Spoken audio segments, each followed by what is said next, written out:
today I will be reviewing Little Women Dallas Season 2, Episode 10, Season Finale. So this was the season finale and it was good. Really, really good. I loved it. So let's start with Asta and Amanda. Now remember last episode, no one was liking Amanda because of Chase. You know, they just didn't like Chase. And the more people didn't like him, the more she was dedicated to the relationship. You know, you have women like that. Like, no one's gonna overcome our love. You know, they're just jealous of us. Who knows what these kind of crazy women tell themselves. I'm not saying she's crazy, but she's one of those women that, you know, doesn't see clearly. Okay, so she's bound and determined to stick with Chase no matter what. Him in the van. Remember, he lives in a van. He doesn't have a house or an apartment or a studio, the van. Okay, so Asta had to let her know, like, as a best friend, that's your duty to let them know if, you know, if you don't feel right about somebody, you know, like, she had to tell her. And I would have been much upfront about it. I'd have been like, can't you find a guy with a house? You know, but, you know, she just said, you know, she just doesn't like when he doesn't treat her good. But that didn't mean she wanted to end the relationship. So this episode, she tried to fix things with Amanda because that is, at the end of the day, her best friend. This is why I love Asta. I mean, she should start taking applications for best friends. I mean, I would be the #1 applicant because I just think she's the best friend. Because I don't think I would have did a follow-up. You know, after she basically told me to, you know, blow off. You know, I would have took her advice, but not Asta. So they get together. She invites Amanda over to some painting workshop. Remember, she's an artist, and so they're painting and they're talking. And so Asta tells her, you know, I haven't seen you, you know, I didn't like the way that this ended, and, you know, we were just only talking about Chase. You know, I was just saying I don't see him for you. And she was like, I wish you would support me. This is Amanda, okay? Now, she doesn't consider the fact that only a friend will tell you things like this. You know, only a friend will tell you stop before you run off the cliff. But she didn't look at it that way. You know, she looked at it as no one's going to keep me from my man who, you know, only lives in a van. Okay, so she says, I just want you to support me. This is Amanda. Just support me, you know, because I'm the happiest I ever been. Really? Oh, she must have had a bad childhood. And you know, and Chase treats me like a queen. She said a queen. Now, my first thought was, well, what country are you talking about? What queen acts like that? What queen gets treated like that? I mean, is she really serious right now? Like, I want to know what country she's talking about, because that country needs some kind of military action to take place. Because that's the best thing. He treats you like a queen. I don't remember Queen Elizabeth getting, you know, yelled at and having her phone broken half. But maybe I'm wrong. You know, maybe, you know, Queen Elizabeth and the king, they go at it. I mean, who knows? But okay, so fine. And I'm not the only one who feels this way. Like, whatever, Amanda, at this point. So that's exactly what my girl Asta had to say. Now, she didn't say the whatever part. I would have really said, whatever. You want to jump off the cliff? Go jump. But, you know, she's not my best friend. So Asta just said in her interview, well, you know, at this point, I'm just going to keep my mouth shut.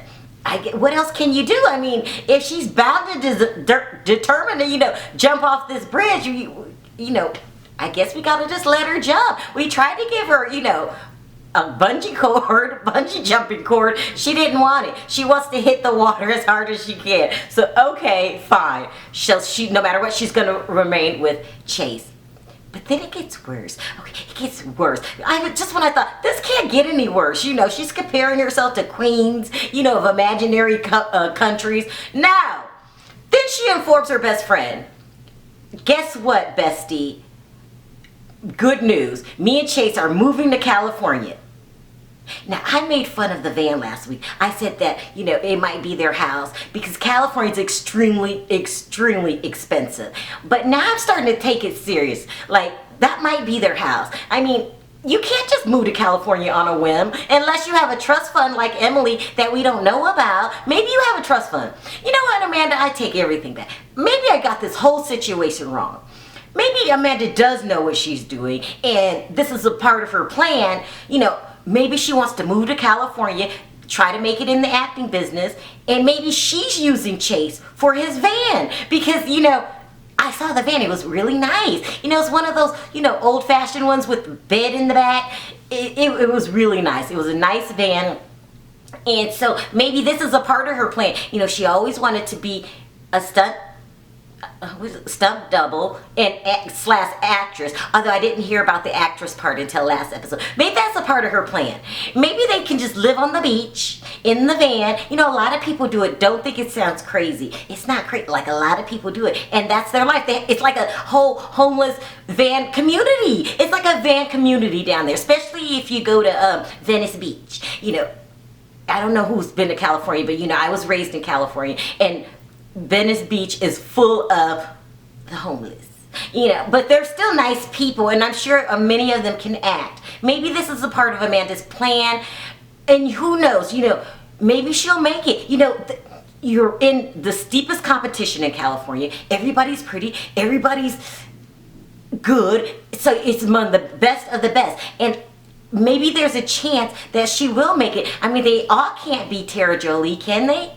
Maybe not, you know. Good luck, Amanda. Congratulations on your move in the van.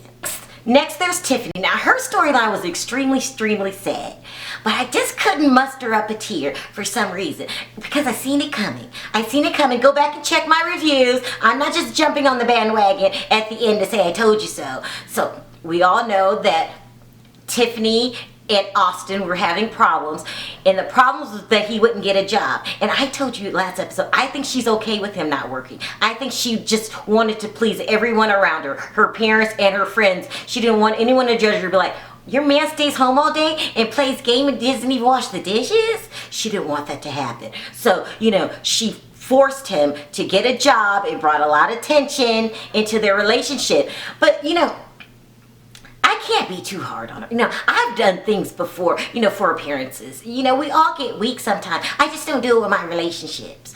But, you know, she made that mistake, so she came home to spend some time with Austin. She came home to a note, you know, I'm out of here note, you know.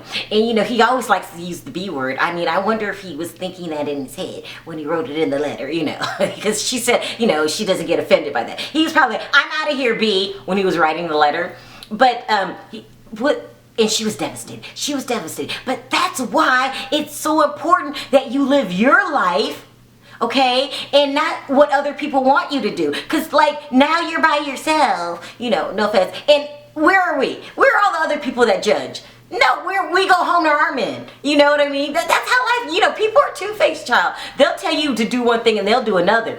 I'm trying to tell you, you kind of made him, like, you know, leave. No offense. I'm not really blaming the victim. Am I? No, I'm not. I'm not blaming the victim, but he's out of there. And the part that I'm thinking he left out, now this is just me. Now, you know, I think I'm the truth teller. I think I'm really good at telling the truth. But the part that he probably didn't tell you was like, at work, when I was at work, I kind of met someone else. That's what I was thinking. Who just leaves out of the blue after you've been suffering through the torture all this time? You know, I mean, we've been calling you a loser since season 1. So why do you leave now? I mean, they've been calling you a loser. Not me. I have always liked you, and I supported you guys' relationship, job or no job. Because, you know, at the end of the day, what goes on in your household is your business. You know, as long as you're not beating on her or, you know, or have a substance abuse problem, I don't care if you don't work. So I supported this relationship since day 1. But Tiffany was devastated. And I should have felt bad. But, you know, maybe she'll learn her lesson. You know, I've had to learn lessons the hard way before. I mean, not like that. Not when my man just leaves me a note in the middle of the night and, you know, packs up in the middle of the night and doesn't come home. But I've learned other lessons before. So, you know, maybe we could turn this negative into a positive. Maybe it's a good thing he left, you know, and maybe now you could go find someone with a job. But I don't see you being happy because you really liked, you know, Austin. But, you know, I guess it was just so important to you what other people thought. I feel bad. You know, so I feel so bad I'm going to throw a plea out there. Please come back, Austin. Please. We miss you so dearly. Next, we have my second favorite on the show. This is Bri. I love Bri. I mean, oh my God. This was a good season finale for Bri. But I was crying the whole time. Like every teardrop. Okay, so this episode, Bri had a birthday party for that precious little kid of hers, Meek. He's so cute, so cute.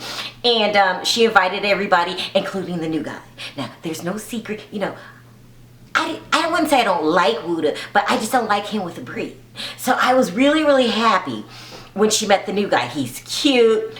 He goes out in public with her. I mean, and that's not to be mean. She said it herself. She said Wooda never took her out in public. He has a regular name. You know, I really, really like everything about this guy is, you know, maybe a million times better than Wooda. Wooda, no offense. I like you, Wooda, just not with Bri. So it was a great episode for Bri, and it was just putting a dagger in my heart because we all know what's going to come, which is she's pregnant by, you know, Wooda. You know, I'm just hoping that the new guy, I can't think of his name. He has a regular name.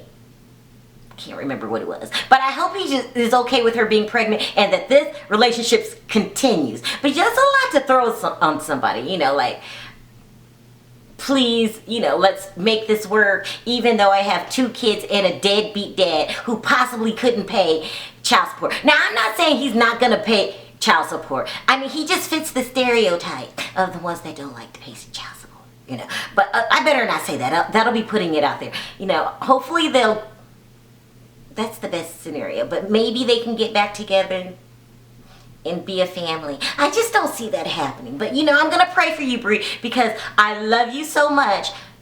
Well, yeah, I guess everybody can't have a good life. Somebody has to, you know, be plagued with, you know, bad news all the time. Just hate that it's you. So, you know, but this episode, the birthday party was great. Beautifully planned out. They had animals there. You know, everyone came except for, you know who. You know, Amanda. She was packing to go to California. And Brishelle was there. Loving Brishelle this season. Loving Brishelle. You know, she's the truth teller.